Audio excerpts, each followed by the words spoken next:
ঘৃণিতভাবে boycott করেছি এই ৩২ এবং ৩২কে প্রত্যাখ্যানও করেছি। সেই ব্যাপারে আমরা বহুবার আন্দোলন করেছি।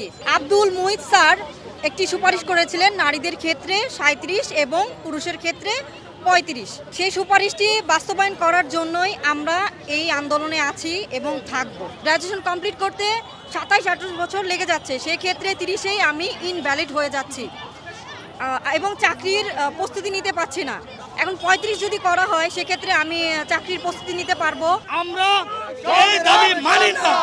কমপক্ষে আমরা চাই বয়স্ক অবারিত করে দেওয়া হোক। একজন ছাত্রের মেধা, যোগ্যতা, দক্ষতার ভিত্তিতে সেটা প্রমাণ করে আমরা চাকরি নিতে চাই। আমরা সরকারের কাছে কোনো চাকরি চাইনি, আমরা মেধার প্রমাণ দিতে চাই। সেটার জন্য আমাদেরকে যা করা দরকার সেটা করবো ইনশাল্লাহ। দেশের সরকার কি করছিল সেই সময় একটা হচ্ছে ব্যাকডেট নিয়ম করছিল। এই ব্যাকডেট নিয়মটা সম্পূর্ণ ছিল সংবিধান বিরোধী, এটা পরিপন্থী একটা নিয়ম। এই ব্যাকডেট নিয়ম করার কারণে হচ্ছে কি হলো, তারা হচ্ছে এই যে আপনার ৩২-এ পেলো না এবং ব্যাকডেটের নিয়মও পেলো না। এবং এটা হচ্ছে একটা চরম একটা হচ্ছে বৈষম্য। এই বৈষম্যতে দূর করার জন্য সরকার ছাত্রদের আন্দোলনের প্রেক্ষাপটে একটা কমিশন তৈরি করছিল। মোহিত স্যার সেখানে প্রধান ছিলেন এবং তিনি হচ্ছে ছাত্রদের কথা শুনছিলেন এবং আন্তর্জাতিক বিভিন্ন পর্যালোচনা করে ৩৫ এবং ৩৭ করছিল।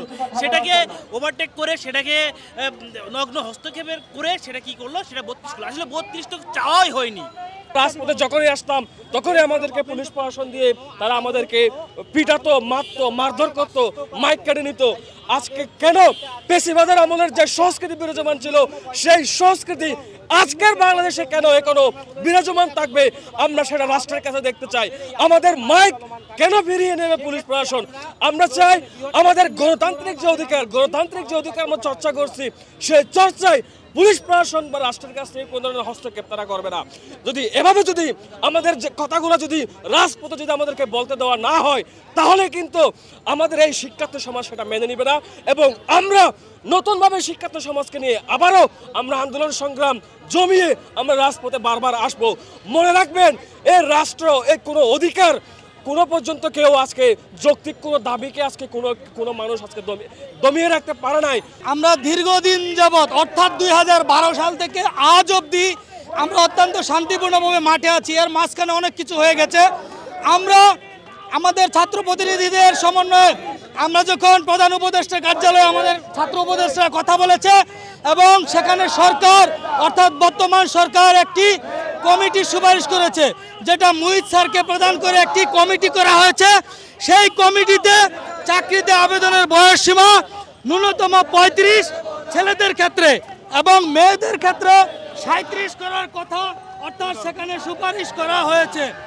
কিন্তু পরবর্তীকালে আমরা কি দেখেছি, চাকরিতে আবেদনের বয়সসীমা যেখানে সরকারের করা কমিটি, সেই কমিটি ৩৫ এবং ৩৭ ঘোষণা করেছে। তারা কি করেছে, একটি প্রশাসনের সুপারিশ করেছে। কি করেছে, ৩২ দিয়েছে, অর্থাৎ ৩২ করে তারা প্রজ্ঞাপন দিয়েছে, যেটা আজকে ছাত্র সমাজ মেনে নেয় নাই। আমাদের এই আন্দোলনটা শুরু হয়েছে ৩৫ দিয়ে। আমাদের যে সহযোদ্ধারা ভাই বোনেরা আছে তাদের চাকরির যে বয়সটা অনেকেরই ৩২ প্লাস হয়েছে। এখন যে ৩২ যে প্রজ্ঞাপন দিয়েছে, এটা তো আমরা কিছুই পাচ্ছি না। আমরা আন্দোলন করছি ৩৫-এর জন্য। আমাদের বেনিফিটটা তাহলে কি বলেন? আমাদের যে এই ৩২-এর একটা প্রজ্ঞাপন দিল, কারণ আমাদের ভাই বোনরা তো আন্দোলন করেছে কিসের জন্য? ৩৫-এর জন্য।